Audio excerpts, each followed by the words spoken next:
महाराष्ट्र इमारत व इतर बांधकाम कामगार कल्याणकारी मंडळाच्या माध्यमातून पात्र नोंदणीकृत कामगारांना लाभ देण्यात येतात। या मंडळासाठी राज्यातील बांधकामांवर आकारल्या जाणाऱ्या 1% सेसद्वारे हजारो कोटींचा निधी जमा होतो। या निधीचा विनियोग फक्त कामगारांच्या कल्याणासाठीच व्हायला हवा, असे मत ज्येष्ठ कामगार नेते माजी आमदार नरसय्या आडममास्तर यांनी व्यक्त केले। दिवाळीसारख्या राष्ट्रीय सणानिमित्त बांधकाम कामगारांना 25,000 रुपयांचा बोनस द्यावा अशी मागणी राज्य शासनाकडे त्यांनी केली आहे। मंगळवार दिनांक 23 सप्टेंबर रोजी लाल बावटा बांधकाम कामगार युनियन सीटू तर्फे 502 बांधकाम कामगारांना संसार उपयोगी साहित्य संच वाटप करण्यात आले।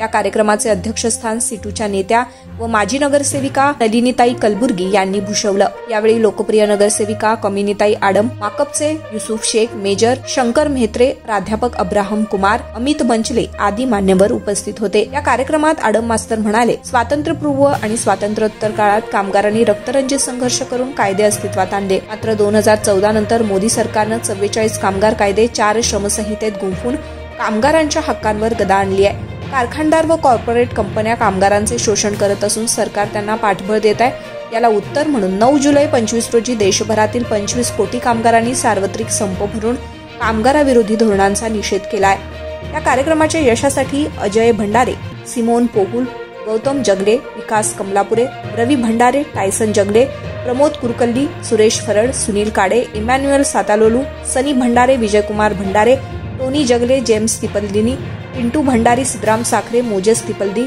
अक्षय भंडारे, महेश भंडारे, छोटू मेत्रे, आकाश शिंगारे, विल्सन जगले आदींनी विशेष असं परिश्रम घेतलं।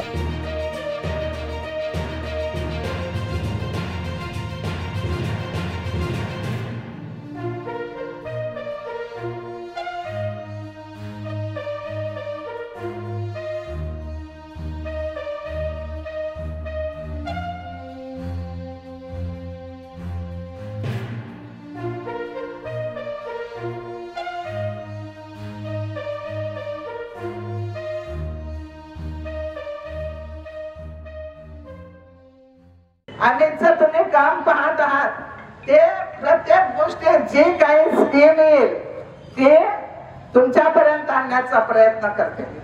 त्यामुळं तुम्ही त्याला प्रोत्साहन दिलं पाहिजे, साथ दिली पाहिजे, कारण आपल्याला ह्या गोष्टी सगळ्या मिळायला पाहिजे।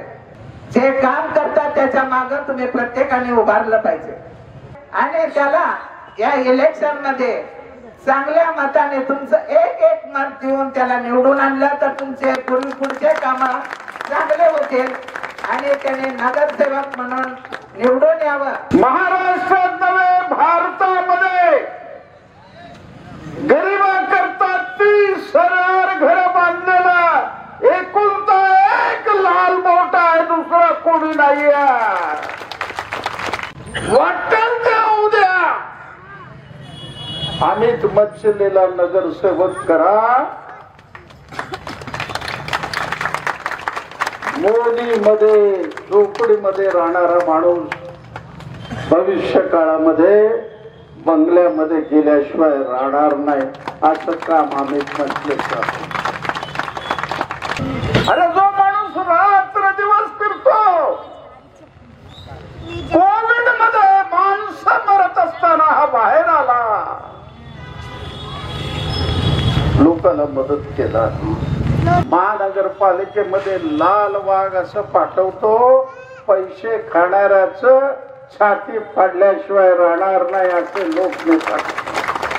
सगळे आमच्या आया बहिणींना माझी विनंती आहे, कोण तुमच्या पुढे वाकडे नजरेने बघितलं त्याला त्या ठिकाणी शासन द्या। लाल बावटा आणि आडम मास्तर तुमच्या पाठीमागे, लक्षात ठेवा, काळजी करू नका। लाल बावट्याचा अमित मंचले या भागामधून नगरसेवक झालाच पाहिजे, हा निर्धार करा अशी अपेक्षा व्यक्त करतो।